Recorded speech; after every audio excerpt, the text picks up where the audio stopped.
चलो बच्चों, तो आज हम लोग मैथ्स में चैप्टर नंबर 5 कंटिन्यू करें, जो चैप्टर का नाम है एरिथमेटिक प्रोग्रेशन। देखो, इस चैप्टर में अभी तक हमने एक्सरसाइज 5.1 कंप्लीट की ना, जिस एक्सरसाइज में हमने इस चैप्टर के बेसिक रूल्स समझे थे। एरिथमेटिक प्रोग्रेशन के बेसिक रूल्स हमने समझे, फार्मूलाज देखी। अभी उसी फार्मूलाज के बेस पर आज हम लोग एक्सरसाइज 5.2 शुरू करेंगे। इसमें कोई नई फार्मूला अभी नहीं है, जो पहले फार्मूलाज हमने देखी थी उसी फार्मूला के अकॉर्डिंग ही सम्स करने हैं। तो देखो, हम लोग शुरू करें इसमें। जैसे क्वेश्चन नंबर 1 दिया हुआ है कि fill in the blanks of the following given that a is the first term, d is the common difference and a and the nth term of ap। हमें फिल इन द ब्लैंक्स इसमें करनी है कि जिसमें दिया हुआ ही होगा ना कि ए फर्स्ट टर्म है, वो तो हमें पता ही है कि डी कॉमन डिफरेंस और ए एन को nth टर्म कहते हैं। nth टर्म मतलब कि लास्ट टर्म कहते हैं, उस सीरीज का कोई भी जो लास्ट टर्म हो वो। तो इसमें जो ब्लैंक्स करनी है, हम लोग इसमें सम से देखें डायरेक्टली तो पता चलेगा। जैसे कि पहली ब्लैंक दी गई है, इसमें लिखा हुआ है a equal to 7, d equal to 3, n equal to 8 और a n फाइंड करना है हमें, है ना। a n ब्लैंक दिया हुआ है। ये तीन चीज़ें तो दी गई है कि a equal to 7, d equal to 3 मतलब कि डिफरेंस दिया हुआ है, ये a मतलब फर्स्ट टर्म ना, और d मतलब डिफरेंस दिया हुआ है, n मतलब नंबर ऑफ टर्म्स भी दिए हुए हैं, हमें a n ढूंढना है। अब से कोई भी सम करो ना, तो हर सम में बेसिकली इस एरिथमेटिक प्रोग्रेशन के हर क्वेश्चन में, पूरे चैप्टर में बेसिकली पहले दो चीज़ें हमारे पास होनी ही चाहिए। वो दो चीज़ें हैं ए और डी। ए मतलब फर्स्ट टर्म और डी मतलब कॉमन डिफरेंस। बाकी का कुछ भी ढूंढना हो ना, तो कुछ भी ढूंढने से पहले हमें ये ए और डी हमारे पास होना चाहिए। ए और डी मिल जाए तो फिर तीसरा स्टेप चेक करते हैं कि हमारे पास एन होना चाहिए, नंबर ऑफ टर्म्स। और अगर एन भी मिल जाए तो तीसरा टर्म हम लोग चेक करेंगे कि हमें क्या ढूंढना है, जैसे कि ए एन। पूरे चैप्टर में है तो ये चार चीज़ें ही ना, ढूंढनी है चार चीज़ें ही हैं, जिसमें ए और डी वो बेसिक कहलाता है। ये मिलेंगे तो आगे सब कुछ मिल जाएगा आपको, बरोबर ना। ये दो चीज़ें आपके पास होगी ना सम में, तो आपको सब कुछ मिल जाएगा। तो कोई भी ब्लैंक्स हो, सम्स हो, कुछ भी हो, ये दो चीज़ें पहले ढूंढ लिया करो कि ए और डी क्या है हमारा। अब इसमें तो ये दोनों दिए हुए ही हैं। पहला क्वेश्चन है तो आपको दिया हुआ ही है, ए पे 7 दिया हुआ है, डी पे 3 दिया हुआ है और एन वो 8 दिया हुआ है। तो अगर ए एन ढूंढना है ना, तो हमने पहले दिन पे जो फार्मूलाज लिखवाई थी, तो उसमें ए एन की एक फार्मूला थी। ए एन की फार्मूला थी उसमें कि A N equal to A plus N minus one D. याद है स्टार्टिंग में जो फार्मूलाज लिखवाई थी उसमें ये फार्मूलाज थी कि A N equal to A plus N minus one D, जिसमें अगर ए एन ढूंढना है तो ये ए एन और डी, इन तीनों की वैल्यू रख दो तो आपको ए एन मिल जाएगा ना। और ये तीनों वैल्यू आपको ऊपर दी हुई है, बरोबर। मतलब इसमें तो कुछ भी नहीं करना है, बस वैल्यू रख दो कि जैसे ए एन इक्वल टू ए, तो ए पे क्या दिया हुआ है 7, ए पे 7 लिखेंगे। फिर एन माइनस वन, तो एन माइनस वन एन पे क्या लिखेंगे 8, मतलब कि 8 माइनस वन। और ये डी, तो डी पे 3, बरोबर, सीधी वैल्यू रखी ना। तो ए एन इक्वल टू ये 7 ही रहेगा। यहाँ पे 8 माइनस वन वो भी 7 और पीछे ये 3 मल्टीप्लाई में, मतलब ये 7 और ये 7 3 ज़ा 21, तो 7 प्लस 21 कितना हो जाएगा 28। तो ए एन जो ब्लैंक हमें ढूंढनी थी वो मिल गई ना, ए एन की वैल्यू 28। सिंपल ना, सिर्फ इस फॉर्मूला में ही हमें वैल्यू रखनी थी, ठीक है। ऐसे ही देखो दूसरी ब्लैंक, तो दूसरी ब्लैंक इसमें दी गई है कि इसमें ए दिया हुआ है 18, माइनस 18 दिया हुआ है, डी फाइंड करना है, यहाँ डी ब्लैंक है, और एन दिया हुआ है 10 और ए एन इक्वल टू 0 दिया हुआ है। तो अब देखो इसमें भी ये डी फाइंड करना है, बाकी सब चीज़ें दी गई है। और अगर ए एन दिया हुआ है तो हम तो सीधी ए एन की वही फार्मूला ही रखें ना, कि वही फार्मूला से इसमें भी ढूंढेंगे। अगर ए एन लिखा हुआ हो ना क्वेश्चन में, तो फिर ए एन की फार्मूला ही रख दिया करो उसमें कि A N equal to A plus N minus one D, जिसमें ये ए एन आपको दिया हुआ है, ए दिया हुआ है, एन दिया हुआ है, तो बाकी का ये डी मिल जाएगा हमें, ठीक है। इसी फार्मूला में सब वैल्यू रखेंगे। जैसे देखो ए एन, तो पहले ए एन की जगह पे वैल्यू क्या है 0 है, तो ए एन की प्लेस पर 0। इक्वल टू जो जहाँ पे है उसी प्लेस पे ही रखेंगे, इक्वल टू का इक्वल टू ही रखेंगे। पहले तो सब वैल्यू रखते जाए ना, कि यहाँ पे ए, तो ए की प्लेस पे क्या रखा जाएगा, -18, ए पे -18, n -1, तो n पे 10, 10 -1, n इक्वल टू ये 10 दिया हुआ है, और डी ढूंढना है तो उसे वही रखें। तो यहाँ पे ये जो -18 है वो -18 को उस साइड ले जाए तो क्या हो जाएगा, +18 हो जाएगा। इस तरफ लेके आए ना तो हो जाएगा 0 + 18 इक्वल टू यहाँ बचेगा 9 -1, सॉरी 10 -1, तो 9, 9 और डी बचेगा, बराबर ना। -18 को यहाँ लेके आए तो +18 और यहाँ पे 9d, तो 0 + 18 18 ही रहेगा ना, 18 इक्वल टू 9d। और उसमें अगर d ढूंढना है तो ये 9 कहाँ जाएगा, डिवाइड में, 9 डिवाइड में आ जाएगा ना, मतलब कि d equal to 18 divide by 9, मतलब कि d इक्वल टू कितना मिल जाएगा, 2, बराबर। 9 को डिवाइड किया तो d इक्वल टू 2 मिल गया ना, ये भी ब्लैंक मिल गई ना। समझ आ रहा है ना, सिंपल है ये तो, ब्लैंक सी ढूंढने ना, कोई बड़े सम्स थोड़ी हैं, एकदम सिंपल होंगे। अब ऐसे ही देखो थर्ड में, अब इसमें a मिसिंग है, कि a मिसिंग है, d दिया हुआ है -3, n दिया हुआ है 18 और an दिया हुआ है -5, और a मिसिंग है। तो इसमें भी देखो an अगर दिया हुआ है आपको ब्लैंक में तो हम लोग an की फार्मूला रखेंगे ना, वही formula an equal to a + n - 1d, यही एक मेन फार्मूला है और यही याद रखना है इसमें, an equal to a + n - 1d। Okay, तो इसमें भी ये सब चीज़ें दी गई है, हमें खाली ये a ढूंढना है, बाकी के सब तो दिए हुए ही हैं। तो देखो यहाँ पे फार्मूला में भी an, तो an पे क्या रखेंगे, -5, a फाइंड करना है तो उसको a ही लिखें। यहाँ n -1, तो n पे क्या लिखें, यहाँ पे 18, तो 18 -1, और d पे, तो d पे ये -3, बराबर। तो यहाँ पे ये -5 ऐसे ही रहेगा, ये a भी ऐसे ही रहेगा। यहाँ 18 -1 तो 17, 17 और पीछे ये -3, तो यहाँ -5 वही ना, a भी वही, और यहाँ 17 मल्टीप्लाई -3 हो जाएगा, 17 3 ज़ा 51, आगे माइनस है तो -51 हो जाएगा, ठीक है, a -51। अब जो a ढूंढना है तो -51 इस साइड जाएगा तो +51, ये तो जनरल कैलकुलेशन है ना, इसका सॉल्यूशन अगर ये फार्मूला पता चल जाए तो उसके बाद तो वैल्यू रख के ये जनरल सॉल्यूशन ही होगा।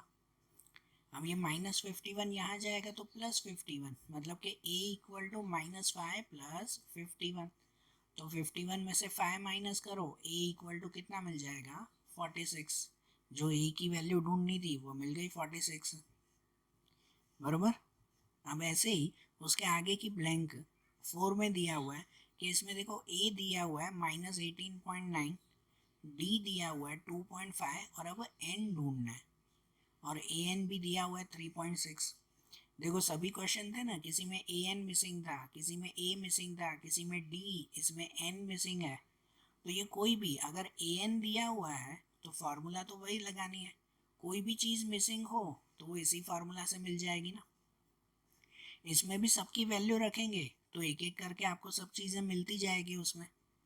जैसे देखो an, तो यहाँ an की वैल्यू क्या लिखेंगे, 3.6 इक्वल टू a, तो a की वैल्यू भी -18.9 प्लस n -1, तो वो n -1 ही लिखेंगे क्योंकि ये तो फाइंड करना है हमें। और d पे लिखेंगे ये 2.5। तो समझना ध्यान से कि देखो सबसे पहले ये जो -18.9 है वो -18.9 यहाँ आएगा प्लस में, ठीक है, तो क्या हो जाएगा 3.6 प्लस 18.9, बराबर ना, -18.9 इस साइड लेके आएंगे। और यहाँ पे ये जो दोनों ब्रैकेट हैं तो उन दोनों ब्रैकेट में ये जो बाहर 2.5 दिया हुआ है, ये 2.5 का अंदर दोनों से मल्टीप्लाई हो जाएगा ना, 2.5 का n से भी मल्टीप्लाई और 2.5 का 1 से भी मल्टीप्लाई, दोनों से मल्टीप्लाई हो जाएगा।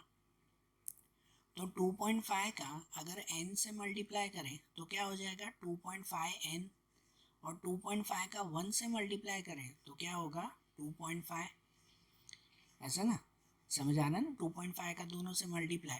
अब यहाँ पे 3.6 प्लस 18.9, तो उनका आंसर आएगा 22.5, 22.5 और यहाँ पे तो वही 2.5 माइनस 2.5 2.5 n माइनस 2.5। अब इसमें जो n ढूंढना है तो उसके साथ जो ये माइनस 2.5 नंबर में है ना, तो उसे इस साइड ले जाए प्लस में, मतलब 22.5 प्लस 2.5, ये 22.5 और माइनस इस साइड जाएगा प्लस 2.5 इक्वल टू यहीं पे 2.5 n। ओके, तो यहाँ पे 22.5 प्लस 2.5 तो कितना हो जाएगा, 25 हो जाएगा, 25 एग्जैक्ट, और यहाँ पे 2.5 n, और जो n ढूंढना है तो अब ये 2.5 डिवाइड में जाएगा, मतलब कि n इक्वल टू 25 डिवाइड 2.5, तो 25 डिवाइड बाई 2.5 करो तो कितना बचेगा आंसर, 10 बचेगा, n इक्वल टू 10। आप लोग जब ऐसा करते हो ना कि ये 25 डिवाइड बाय 2.5 करें तो इसमें कैसे पॉइंट होगा कि यहाँ पे अगर ये पॉइंट हटा दें तो उसका पॉइंट का 10 वो ऊपर आ जाएगा ना, मतलब इसका सॉल्यूशन ऐसे लिख सकते हैं कि ऊपर ये 25 मल्टीप्लाई 10 और अपॉन में 25।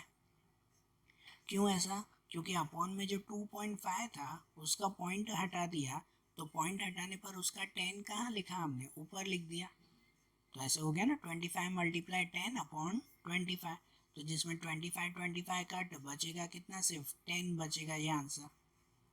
तो ये n की वैल्यू मिली ना, बराबर। और ऐसे ही आगे दिया हुआ है फिफ्थ ब्लैंक में कि इसमें a दिया हुआ है, d दिया हुआ है, n दिया हुआ है और हमें an ढूंढना है। अब इसमें भी देखो ये सब चीज़ें मेन दी गई है, a पे 3.5, d पे 0, n पे 105 और an हमें फाइंड करना है, तो इसमें भी an ढूंढना है, तो वही फार्मूला ही रखें ना उसमें। तो an पे ये सब वैल्यू जो रखें कि a की जगह पे क्या लिखेंगे 3.5, n पे क्या लिखें 105 माइनस 1, और d पे डिफरेंस क्या लिखें 0। तो यहाँ पहला 3.5, यहाँ 105 माइनस 1, तो 104 मल्टीप्लाई 0 मीन्स 3.5 प्लस 0, क्योंकि 0 का किसी से भी मल्टीप्लाई करो भले 104 से तो भी आंसर तो 0 ही आएगा ना। तो 3.5 प्लस 0 तो आंसर कितना मिल जाएगा 3.5 ही, तो an वही मिला ना, बराबर ना। यहाँ पे देखो डिफरेंस 0 ही था, तो अगर डिफरेंस 0 है मतलब कोई भी टर्म ढूंढो, an मतलब लास्ट टर्म, कि कोई भी टर्म अगर आप फाइंड कर लो आंसर तो वही मिलेगा ना 3.5 ही, क्योंकि डिफरेंस कुछ है ही नहीं। ठीक है, समझ आई ये बात। अब ऐसे ही इसमें आगे जो क्वेश्चन देखें, क्वेश्चन नंबर 2 दिया हुआ है कि choose the correct choice in the following and justify. अब यहाँ पर कुछ एमसीक्यू टाइप दिए हुए हैं, उसमें से हमें करेक्ट एमसीक्यू कौन सा है, करेक्ट ऑप्शन कौन सा है वो पसंद करना है। जैसे देखो पहला क्वेश्चन दिया हुआ है, इसमें दिया हुआ है 30 term of an AP 10 7 4 is dash. अब देखो यहाँ ये सीरीज है, अब ये क्वेश्चन में यहाँ चीज़ ध्यान से समझना कि ये सीरीज दी गई है 10 7 4 ऐसे दिया हुआ है ना, कि ये सीरीज में ध्यान से देखो तो 3 माइनस होते जा रहा है ना, 10 में से 3 माइनस 7, उसमें से 3 माइनस 4, उसमें से 3 माइनस तो 1 होगा, उसमें 3 माइनस तो -2 होगा, ऐसे सीरीज चलेगी ना। इस सीरीज में ये फर्स्ट टर्म दिया हुआ है 10, ये सेकेंड टर्म है, ये थर्ड टर्म है, ऐसे चलते चलते चलते 30 टर्म पे कौन सा नंबर आएगा वो ढूंढना है। क्या ढूंढना है हमें, 30 टर्म वाला नंबर, बराबर। तो 30 टर्म वाला नंबर मतलब उसे अगर सिंबॉलिकली कहे ना तो हमें A30 ढूंढना है। क्या ढूंढना है, A30 टर्म। ये देखो ये फर्स्ट टर्म होता है तो हम लोग A1 लिखते हैं ना, सेकेंड टर्म होता है तो उसको A2, थर्ड टर्म होता है तो उसको A3, तो ऐसे हमें कौन सा ढूंढना है A30 फाइंड करना है, बराबर। इन चार ऑप्शन में कौन सा है वो, तो अब क्या पूरी सीरीज लिखने बैठेंगे 30 नंबर तक, 30 नंबर तक इसको लिखते जाए क्या 3 3 3 3 माइनस करते जाए, ऐसा होगा नहीं, ऐसा नहीं। उसमें हम लोग A30 की सीधी फार्मूला रखेंगे। आप लोगों को याद है स्टार्टिंग में वो फार्मूला लिखवाई थी शॉर्ट में कि अगर A1 हो तो उसको A कहते हैं, A2 हो तो उसको A प्लस डी, A3 हो तो A+2D, A4 हो तो A+3D, जो भी नंबर हो उससे एक कम करके लिखते हैं ना। तो यहाँ पे भी A30 है तो उसकी फार्मूला क्या लिखी जाएगी पता है? A30 ढूंढना हो तो A+29D, क्या फार्मूला आएगी? A+29D, A30 अगर ढूंढना है तो इसका मतलब हमें जो A30 टर्म ढूंढना है ना, तो डायरेक्टली ये फार्मूला रखेंगे और इस फार्मूला के लिए हमें ढूंढना होगा A और D। कौन सी दो चीज़ें पहले पता होनी चाहिए? A और D पता होना चाहिए। मैंने पहले ही बताया था कोई भी सम ढूंढो तो हमारे पास ये दो मटेरियल, समझो दो हथियार हमारे हाथ में होने चाहिए, ए और डी। ये ए और डी आपको मिल गया ना सम में, तो आपको सब कुछ मिल जाएगा। समझे बात को? तो यहाँ पे ए मतलब कौन सा होगा? ए मतलब ये फर्स्ट टर्म, तो फर्स्ट टर्म कौन सा हुआ? 10। पहले तो ओरली देख लिया करो कि ये ए पे 10 हुआ ना, और डी मतलब डिफरेंस, तो यहाँ कितने कितने का डिफरेंस है? तो यहाँ पे 3 का डिफरेंस है, लेकिन माइनस में है तो -3 का डिफरेंस है इसमें, बराबर ना? -3 का डिफरेंस कहलाया। तो यहाँ पे ऐसे लिख सकते हैं कि हियर a इक्वल टू 10, ए पे 10 लिखें, और डी पे अगर लिखना हो तो डी की फार्मूला आती है ना, A2 माइनस A1, आती है कि नहीं? A2 माइनस A1 जो आगे भी लिखवाई थी। तो A2 पे कौन सा है? ये 7, A2 पे 7 और माइनस A1 पे 10, तो 7 माइनस 10 डी इक्वल टू कितना मिलेगा? -3। ओके। और n पे 30 है, जो नंबर हमें ढूंढना है ना, 30 टर्म, मतलब n पे 30, तो वो तो n की वैसे ज़रूर भी नहीं है, ये भले मत लिखना कि ये a और d मिल गया। अब इसमें जो लिखें कि पुटिंग वैल्यू इन A30, हमें कौन सा 30 टर्म ढूंढना है, तो A30, तो उसकी फार्मूला आती है A+29D, बराबर ना? A+29D, तो A30 इक्वल टू ए पे 10 लिखेंगे और 29 का 29 और डी पे लिखेंगे ये -3, डिफरेंस ये हुआ ना -3 का। तो ये 10 और 29 3 सा कितना होगा? 87, माइनस में है तो -87, 10 -87, तो 10 -87, A30 इक्वल टू कितना मिलेगा? -77, बरोबर? -77 आएगा। तो इसका मतलब कि यहाँ पे कौन सा ऑप्शन करेक्ट हुआ? ये सी वाला, कि ऑप्शन सी इज करेक्ट। समझ आई बात? ये लॉजिक भी ध्यान आया ना, कि जब देखो आगे जो हमने पहला क्वेश्चन किया ना फिल इन द ब्लैंक्स वाला, उसमें ए एन दिया हुआ था तो वो वाली फार्मूला लगाएंगे। अब जब ऐसे डायरेक्ट ढूंढना हो ना कि फाइंड 30 टर्म, तो सीधा लिख देते हैं 30 टर्म मतलब कि A+29D, कि ऐसा कोई भी नंबर हो। अब ऐसे ही देखो सेकंड MCQ भी इसमें है कि 11th term of n AP is dash. हमें अब कौन सा टर्म ढूंढना है इसमें? 11th term. 11 टर्म मतलब अगर रफ में देखो तो A11 ढूंढना है ना, A11। और A11 की फार्मूला क्या? सीधी फार्मूला याद आ जानी चाहिए कि A11 की फार्मूला कौन सी आएगी? A+10D। 11 है तो उसका एक कम करेंगे ना कि A+10D, ये फार्मूला बन जाएगी। तो इसके लिए हमें क्या ढूंढना होगा? A और D पहले इसमें से पता कर देना। हमारी सीरीज़ ये है -3 -1/2 2 ऐसे, तो इसमें a की वैल्यू तो ये मिल जाएगी ना -3। पहले तो ये लिख देंगे ना कि a इक्वल टू -3 है फर्स्ट टर्म। और डिफरेंस अगर आप ढूंढो तो डिफरेंस होता है A2 माइनस A1, मतलब A2 पे ये -1/2 और -3, ऐसे ना। अगर डायरेक्टली ओरली डिफरेंस नहीं पता चल रहा है तो हम डिफरेंस की फार्मूला से ढूंढते हैं ना उसको, कि D इक्वल टू A2, तो A2 की वैल्यू क्या है? -1/2, ये फार्मूला का माइनस है बीच में, और फिर A1, तो A1 पे ये -3, तो फिर ये -1/2 तो ऐसे ही रहेगा, और ये माइनस माइनस हो जाएगा +3, बराबर। और फिर इन दोनों का LCM करेंगे ना, LCM में देखो ये क्रॉस मल्टीप्लाई हो जाएगा यहाँ पर, कि ये ऊपर -1 तो रहेगा ही, -1 तो रहेगा ही, ये क्रॉस में मल्टीप्लाई 2 3 जा 6, 2 3 जा 6 और अपॉन में 2, मतलब ऊपर 6 -1 कर दो तो 5/2, ये डिफरेंस मिला कि इसमें डिफरेंस कितना है? 5/2 है, बराबर ना। तो अब इसमें हमें क्या फाइंड करना है? N11 है ना, N11 मतलब कि A11 फाइंड करना है। तो A11 की फार्मूला क्या, A+10D, ठीक है। तो इसमें A की वैल्यू रखेंगे ये -3 +10 और D की वैल्यू रखेंगे 5/2, डिफरेंस ये मिला ना 5/2। तो इसमें देखो ये -3 तो रहेगा ही उसमें, ये 10 × 5/2 करो तो ये क्रॉस में कट होगा ना, 2 से 10 कट हो जाएगा कि 2 5 10 कट होगा, 2 5 और ऊपर बचेगा 5 × 5, तो 5 × 5 25, मतलब A11 इक्वल टू ये -3 + 25, बराबर ना, 5 5 25। तो अब ये 25 - 3 कर दो तो A11 इक्वल टू कितना मिलेगा, 22। आंसर मिल गया ना, 11th टर्म 22 है। तो यहाँ पे कौन सा ऑप्शन करेक्ट हुआ, ये बी वाला ऑप्शन, कि option B is correct. Okay, समझ आ रही है अब बात। अब ऐसे ही इसमें question number 3, in the following AP find the missing terms.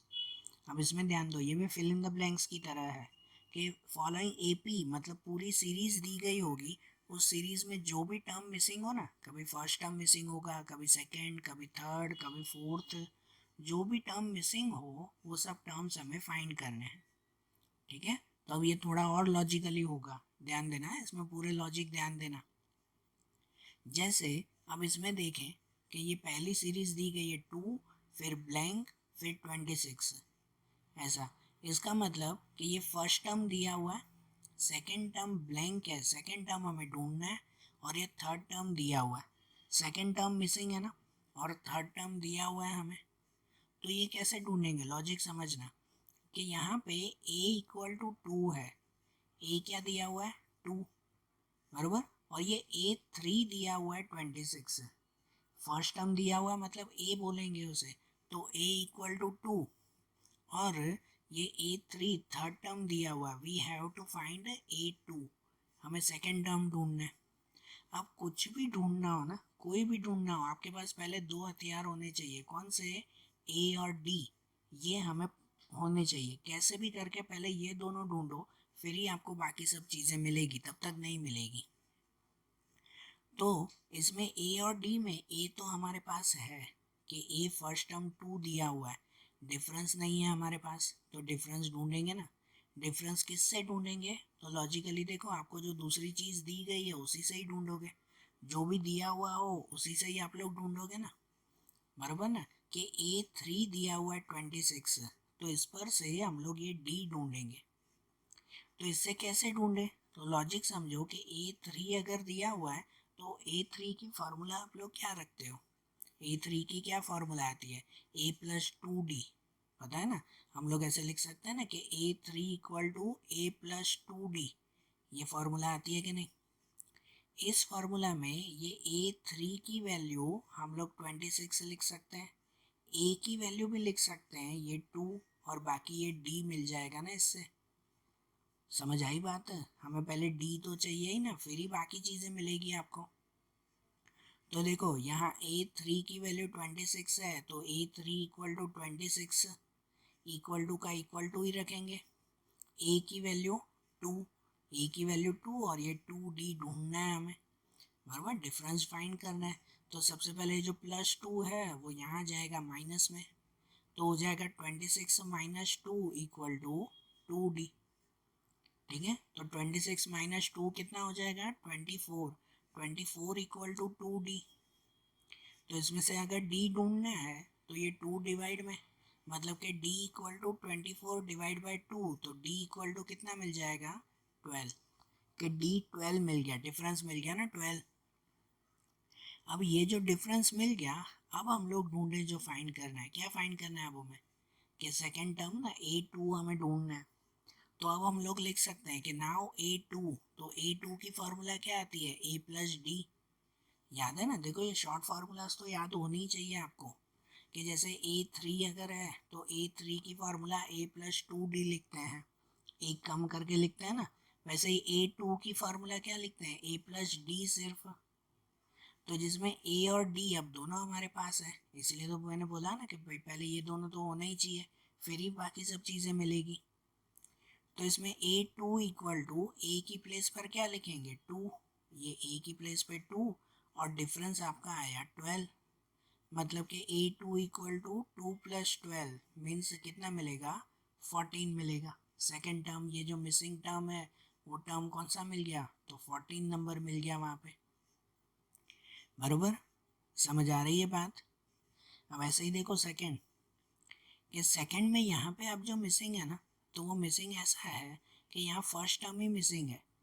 First term missing है कि यहाँ पे सेकेंड टर्म दिया हुआ है, थर्ड टर्म फिर से मिसिंग है और फोर्थ टर्म दिया हुआ है। तो सेकेंड और फोर्थ टर्म दिया हुआ है, फर्स्ट और थर्ड टर्म मिसिंग है, वो हमें फाइंड करना है। कि हियर A2 इक्वल टू 13 दिया हुआ है, A2 ना सेकेंड टर्म, और A4 इक्वल टू 3 दिया हुआ है third term. We have to find A and A3। A first term ढूंढना है और A3 ढूंढना है थर्ड टर्म। अब यहाँ एक और चीज़ ढूंढ लो, आपको कुछ भी ढूंढना हो A और A3, पहले तो आपको A और D ढूंढना होगा। पहले तो यही चीज़ें ढूंढनी है, इसके अलावा और कुछ नहीं मिलेगा आपको। अब यहाँ पर जब आपको ये चीज़ें फाइंड करनी हो ना, तो आप लोग दो मेथड से ढूंढ सकते हो। जब भी ये पहला टर्म ही अगर मिसिंग और बीच बीच में कोई टर्म दिए गए हो, कि जैसे कि यहाँ पे 13, 3 ऐसे बीच बीच में दिए हुए हैं ना term, second term fourth term, तो इसको ढूंढना हो ना, तो फिर थर्ड चैप्टर की फार्मूलाज याद करते हैं। थर्ड चैप्टर याद है, थर्ड चैप्टर जिसमें हम लोग फार्मूला यूज़ करते थे, सब्स्टिट्यूशन मेथड, एलिमिनेशन मेथड, वो मेथड्स यूज़ करते थे ना। तो यहाँ पे अगर आपको ये चीज़ें ढूंढनी है ना, तो सब्स्टिट्यूशन या एलिमिनेशन वो मेथड से ढूंढोगे। ध्यान देना, अब यहाँ पे कोई भी आगे भी ऐसे बहुत सारे सम्स आएंगे कि जिसमें जब भी ऐसे मिसिंग टर्म्स या कोई भी मिसिंग नंबर फाइंड करने हो, तो वैसी मेथड से ही आपको ढूंढने पड़ेंगे। तो देखो आप कैसे ढूंढें, कि यहाँ पे A2 दिया हुआ है, आपको अगर सब्स्टिट्यूशन और एलिमिनेशन मेथड यूज़ करनी है, तो याद है थर्ड चैप्टर में हम लोग ऐसा करते थे कि उसमें पहले दो इक्वेशन बनाते थे, इक्वेशन 1, इक्वेशन 2, फिर उसे सॉल्व करते थे कोई भी मेथड से, सब्स्टिट्यूशन या एलिमिनेशन से। ठीक है, तो वही मेथड अब इसमें भी हमें पहले दो इक्वेशन बनानी पड़ेगी ना, है ना। एक चीज़ याद रखो बेटा, आपका जो सेकेंड चैप्टर है, जो थर्ड चैप्टर है, ये दो चैप्टर ऐसे हैं जो आपके आगे के बहुत सारे चैप्टर्स में रिपीट होंगे। सेकेंड चैप्टर की भी बहुत सारी मेथड आगे के सभी चैप्टर्स में आएगी, बहुत चैप्टर्स में आएगी उसमें। और थर्ड चैप्टर की भी जो ये एलिमिनेशन सब्स्टिट्यूशन मेथड है, ये भी आगे 2-3 चैप्टर में रिपीट होगी, जैसे इसमें भी है। ठीक है, वो सम से बीच बीच में आपको आएंगे ही आएंगे, तो वो दोनों चैप्टर अच्छी तरह से कंप्लीट कर लेना आप लोग। अब देखो इसमें जैसे पहले A2 दिया हुआ है ना 13, तो उस पर से हम लोग पहली इक्वेशन ऐसे बना सकते हैं कि A2 इक्वल टू 13। तो A2 की फार्मूला क्या आती है, A2 की फार्मूला हम लोग लिखते हैं A प्लस डी, कि A plus D equal to 13। ऐसे लिखते हैं ना फार्मूला कि A plus D equal to 13, जिसमें से अगर आप लोग इसे ही इक्वेशन का हो तो भले आप इसे ही कह दो पहली इक्वेशन, और अगर नहीं करनी है तो हम लोग जैसे सब्स्टिट्यूशन मेथड में यूज़ करते हैं ना, क्या करते हैं, एक की वैल्यू दूसरे में रखते हैं सब्स्टिट्यूशन में, तो उसकी तरह इसमें से कोई भी एक वैल्यू सपोज कर दो, या तो A की वैल्यू या तो D की वैल्यू। अगर A की वैल्यू सपोज करनी है तो D को वहाँ माइनस में ले जाओ, मीन्स के A equal to 13 minus D, इसे पहली इक्वेशन कह दें। बराबर, अब जो दूसरा दिया हुआ है ना, दूसरा दिया हुआ है A4 equal to 3, A4 equal to 3, जिसमें A4 इक्वल टू 3 में A4 की फार्मूला क्या आती है, A प्लस 3D, मतलब कि A plus 3D equal to 3। ऐसे ना, आप लोग कहो तो इसे सेकेंड इक्वेशन कह सकते हो, ऐसे भी सॉल्व कर सकते हो आप लोग। बाबा मैंने सब्स्टिट्यूशन से यहाँ पे सॉल्व किया है, आप लोगों को चाहिए तो आप एलिमिनेशन से या इवन क्रॉस मल्टीप्लिकेशन से भी सॉल्व कर सकते हो। कि यहाँ पे जो ये पहली इक्वेशन बन गई ना, समझो A2 दिया हुआ है तो उसकी फार्मूला बनाई आपने A plus D equal to 13, तो ये पहली इक्वेशन आ गई। फिर A4 दिया हुआ है तो उसका A plus 3D equal to 3, ये दूसरी इक्वेशन। अब इन दोनों इक्वेशन को अगर आप एलिमिनेशन से सॉल्व करोगे तो भी आपको आंसर सेम ही मिलेगा। ठीक है, ये जस्ट बता रहा हूँ आपको कि मैंने यहाँ पे एलिमिनेशन से नहीं, मैंने यहाँ सब्स्टिट्यूशन से सॉल्व किया है, तो आप लोग भले वो मेथड से करो। तो यहाँ मैंने सब्सटीट्यूट किया है कि यहाँ पे मैंने a की वैल्यू सपोज कर ली 13 माइनस डी, और फिर ये जो सेकेंड इक्वेशन बनी ना कि इसमें ये a की प्लेस पर मैं ये वैल्यू रखूँगा ना, सब्सटीट्यूट इसे ही तो कहते हैं ना कि ये a की प्लेस पर मैं वो वैल्यू रखूँ। अब तो जैसे यहाँ मैं लिखूँ कि putting the value of a from equation 1, कि इक्वेशन 1 में से यहाँ a की वैल्यू रखें, तो यहाँ जो a है उस a की प्लेस पर क्या लिखा जाएगा, 13 माइनस डी। तो ये a की प्लेस पर मैंने लिख दिया 13 माइनस डी, और ये पीछे का 3d तो वही रहेगा ना, तो यहाँ प्लस 3d इक्वल टू 3, बराबर, बाकी सब वैल्यू वही रहेगी। ये a की प्लेस पर 13 माइनस डी रखा। तो अब यहाँ देखो कि यहाँ जो दोनों d साथ में है कि माइनस डी और प्लस 3d, तो minus D and plus 3d कितना हो जाएगा, 2d हो जाएगा। कि यहाँ ये 2d और ये जो 13 है ना, वो 13 को यहाँ ले जाएंगे माइनस में, ये प्लस 13 वहाँ जाएगा माइनस में, मतलब कि 2d इक्वल टू 3 माइनस 13। तो 2d इक्वल टू कितना हो जाएगा, -10, 3 माइनस 13 तो -10, और फिर ये 2 डिवाइड में आ जाएगा, तो d equal to -10 divide by 2, मतलब कि d इक्वल टू कितना मिल जाएगा, -5। ये डिफरेंस मिल गया ना, -5, बराबर ना, कि एक a और d में से d तो मिल गया। अब जो ये d की वैल्यू मिली ना, वो d की वैल्यू -5 फिर इस इक्वेशन 1 में रख दें, कि यहाँ जो इक्वेशन 1 है उसमें ये रख दें d की वैल्यू, तो हमें a भी मिल जाएगा कि नहीं, मिलेगा ना। तो देखो अब इसके आगे सॉल्यूशन में देखो कि यहाँ पर putting the value of d in equation 1, अब जो d की वैल्यू मिली उसे इक्वेशन 1 में रखें। हमारी इक्वेशन 1 थी a equal to 13 minus D, तो जहाँ a इक्वल टू 13 माइनस और d पे भी ये -5, ठीक है ना, ये फार्मूला का माइनस, ये वैल्यू का -5, तो a इक्वल टू 13 और माइनस माइनस +5 हो जाएगा, +5 ना, तो 13 + 5 a इक्वल टू कितना मिलेगा, 18, बराबर, a की वैल्यू 18 मिल गई ना। हमें देखो ये फर्स्ट टर्म ढूंढना था, वो फर्स्ट टर्म मिल गया 18, ये पहला मिल गया। और दूसरा क्या ढूंढना है, तो दूसरा ढूंढना था अब थर्ड टर्म a3 ढूंढना था हमें। तो अब a3 भी मिल जाएगा ना, क्योंकि a और d वो दोनों हमें मिल गए। तो a3 equal to a plus 2d, ये फार्मूला ना a3 की फार्मूला a प्लस 2d, तो a3 इक्वल टू a की जगह पर 18 जो मिला हमें, प्लस 2 d की जगह पे -5, मीन्स a3 इक्वल टू 18 और ये 2 5 -10, तो 18 माइनस 10 a3 इक्वल टू 8। ये a3 की वैल्यू भी मिल गई, जो हमें दो वैल्यू ढूंढनी थी वो दोनों वैल्यू मिल गई ना, a और a3, बराबर, मिसिंग टर्म्स मिल गए हमें।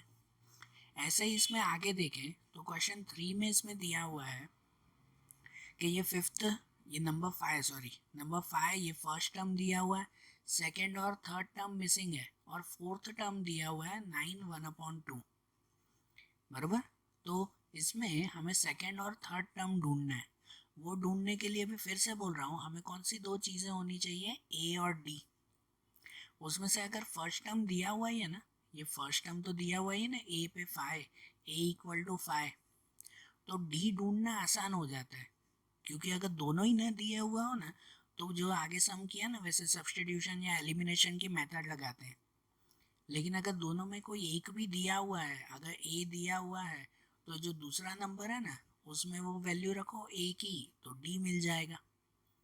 अब जैसे दूसरा नंबर कौन सा दिया हुआ है, a4 दिया हुआ है, 9 1/2, a4 फोर्थ टर्म है ना, we have to find a2 and a3, ये दो हमें ढूंढने हैं।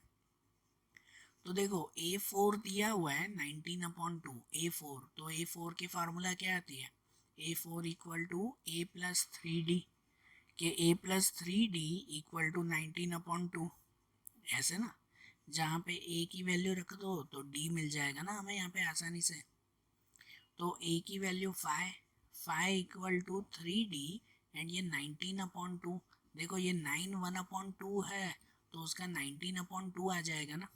क्यों ऐसा, क्योंकि इस मिक्स फ्रैक्शन को इम्प्रॉपर में कर दिया हमने, कि यहाँ पे 2 9 18, 18 + 1 19, तो 19 और अपॉन में 2, तो ये 19/2 आ जाएगा, बराबर। यहाँ पे a की वैल्यू 5 रख दी, 5 + 3d = 19/2। अब जो ये फाइंड करना है d, तो ये 5 कहाँ जाएगा, माइनस में, कि 3d = 19/2 - 5। तो अब इनका एलसीएम, यहाँ एलसीएम होगा कि ये 19 तो वही रहेगा कि ये 2 का यहाँ क्रॉस में मल्टीप्लाई, तो 19 तो वही रहेगा, 2 को 5 से मल्टीप्लाई कर दो, 2 5 ज़ा 10, मतलब कि 19 - 10 और अपॉन में 2, अपॉन में 2 आ जाएगा, तो 19 - 10 9, 9/2। अब इसमें जो d फाइंड करना है, तो अब ये 3 डिवाइड में आ जाएगा, 3 डिवाइड में आएगा ना, मतलब कि d = ये 9 ऊपर ही, नीचे 2 × 3, 3 यहाँ आ जाएगा ना डिवाइड में 2 के साथ, तो यहाँ आ गया। तो इसको कट करें अब, कि देखो 3 को 9 कट हो रहा है, 3 3 ज़ा, 3 3 ज़ा कट होगा ना, ये 9 ज़ा, तो ऊपर बचा अब 3 और नीचे 2, तो d का आंसर कितना मिल जाएगा, 3/2। डी का कितना आंसर मिला, 3/2। तो अब आपके पास ए भी है, ये 5 की वैल्यू, और डी भी मिल गया 3/2, मिल गया ना ये डी, ए और डी दोनों मिल गए।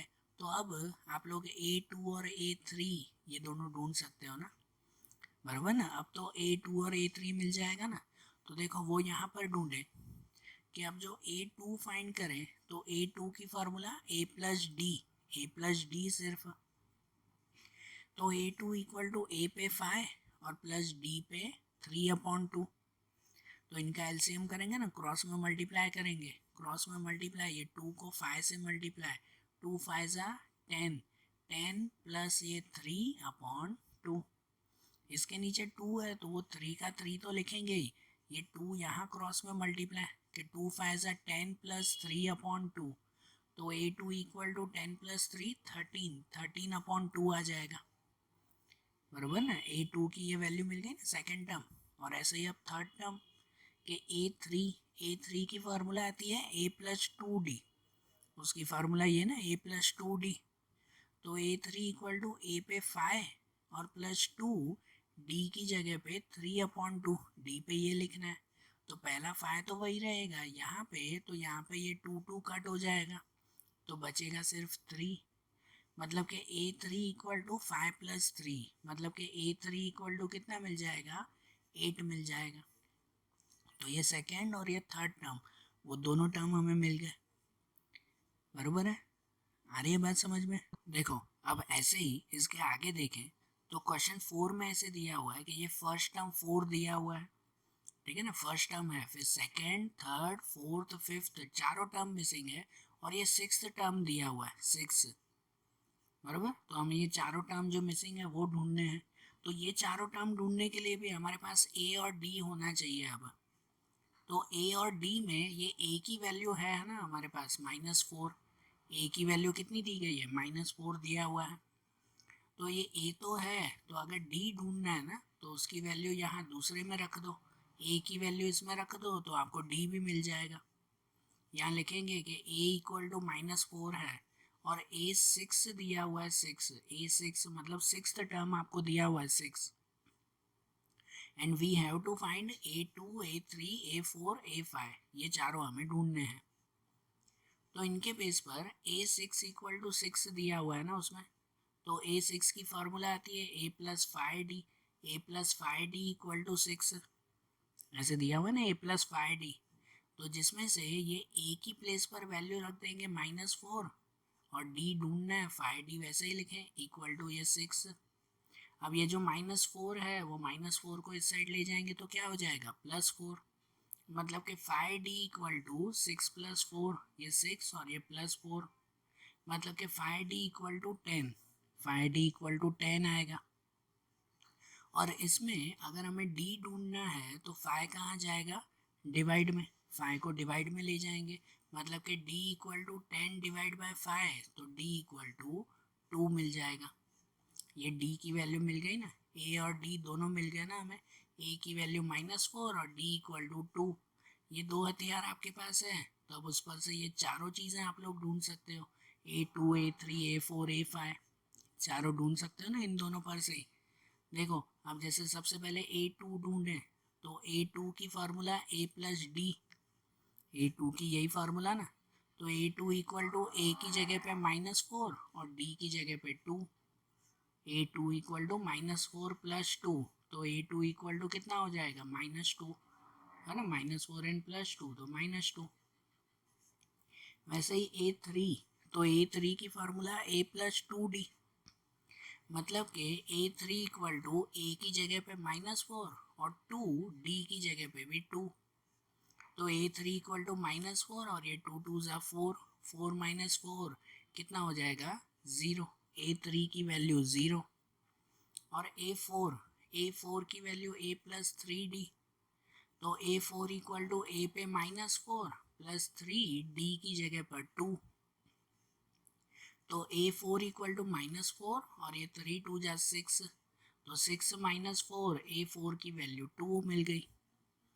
ओके, और ऐसे ही A5 की वैल्यू A प्लस 4D, मतलब कि A5 इक्वल टू A पे -4 और प्लस 4 D पे ये 2, तो A5 equal to -4 and plus 8, 4 2 ज़ा 8 और 8 माइनस 4, तो A5 इक्वल टू 4 मिल गई ना चारों वैल्यू इसमें, बराबर। अब ऐसे ही उसके आगे क्वेश्चन 5 दिया हुआ है कि अब यहाँ क्वेश्चन 5 में ये फर्स्ट टर्म मिसिंग है, सेकंड टर्म दिया हुआ है, third fourth fifth term missing है और सिक्स्थ टर्म दिया हुआ है।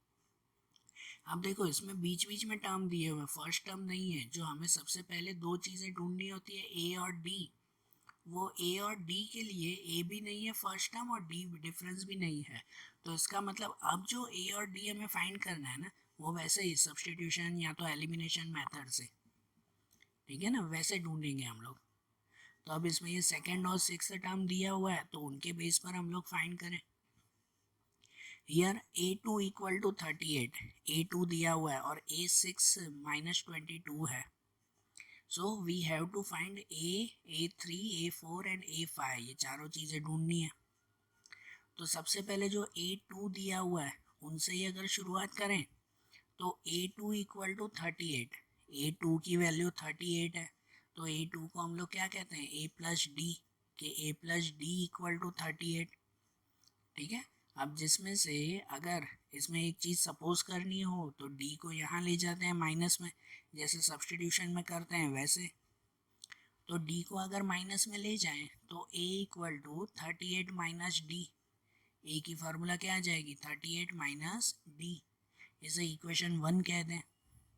अब जो दूसरी वैल्यू है ना A6, वहाँ से शुरुआत करें कि A6 इक्वल टू -22 दिया हुआ है, तो A6 की फार्मूला आती है A plus 5D, A plus 5D equal to -22, ऐसे दिया हुआ है ना इसमें, जिसमें अब ये A की वैल्यू यहाँ पर रखेंगे, A की वैल्यू क्या रखेंगे 38 माइनस डी, ये वैल्यू रखें ना इसमें, यहाँ पे लिखे ना कि putting the value of A from equation 1, equation 1 से ये A की वैल्यू रखें, तो ये जो A है उसे A की प्लेस पर रखेंगे 38 माइनस डी, ये 5D तो वैसे ही, ये प्लस 5D और ये -22 भी वैसे ही लिखेंगे।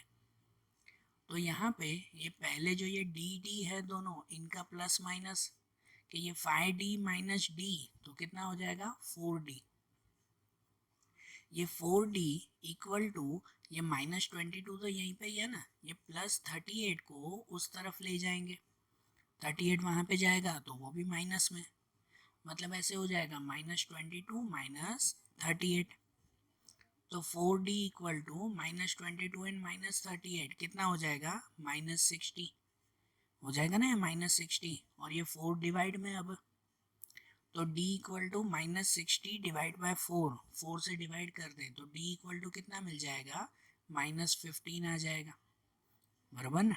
D की वैल्यू कितनी मिल जाएगी -15, ओके, ये D मिल गई ना। अब ये D की वैल्यू हम लोग कहाँ रखेंगे, यहाँ इक्वेशन 1 में, D की वैल्यू यहाँ फर्स्ट इक्वेशन में रखें तो हमें आंसर मिल जाएगा उसका, बराबर, A भी मिल जाएगा। तो यहाँ पे जो वैल्यू रखें कि putting the value of D in equation 1, तो इक्वेशन 1 थी A equal to 38 minus D, तो a equal to 38 minus D की वैल्यू भी -15, तो a इक्वल टू 38 और ये माइनस माइनस +15, तो 38 + 15 कितना हो जाएगा, a इक्वल टू 53 मिल जाएगा ना, a की वैल्यू 53 आ जाएगी हमारी। तो ये जो पहली वैल्यू ढूंढनी थी वो a 53 मिल गया, d भी मिल गया आपको -15, a और d दोनों चीज़ें मिल गई, तो अब बाकी की सब चीज़ें ढूंढ सकते हैं। जैसे कि a3 थर्ड टर्म ढूंढना है हमें, मिसिंग टर्म में से थर्ड टर्म, तो उसकी फार्मूला a + 2d, तो a की जगह पे ये 53 + 2, d की जगह पे -15, तो आगे 53 और ये 15 2 ज़ा 30, माइनस में है तो -30, 53 - 30 तो कितना मिल जाएगा, a3 23 मिल जाएगा, बराबर। ऐसे ही a4, तो a4 की फार्मूला आती है a + 3d, ठीक है, a + 3d, तो a की प्लेस पे 53 + 3, d की प्लेस पे -15, तो यहाँ 53 - 45, 15 3 ज़ा 45, तो a4 मिल जाएगा 8, बराबर। और वैसे ही a5 ढूंढेंगे, तो a5 में a + 4d, उसकी फार्मूला, तो a की प्लेस पे 53 + 4, d की प्लेस पे -15, तो 53 और ये 15 4 जा 60, 53 - 60, तो 53 - 60 कितना मिल जाएगा, -7, बराबर। समझ आई बात, ये सम्स कैसे करने हैं, अब ये पूरे लॉजिक समझ में आ रहे हैं ना। तो देखो आज जैसे हमने ये सम्स देखे ना, अब ऐसे ही इनके दूसरे सम्स, दूसरे प्रॉब्लम क्वेश्चंस हम लोग अगले वीडियोस में देखेंगे। Okay, thank you.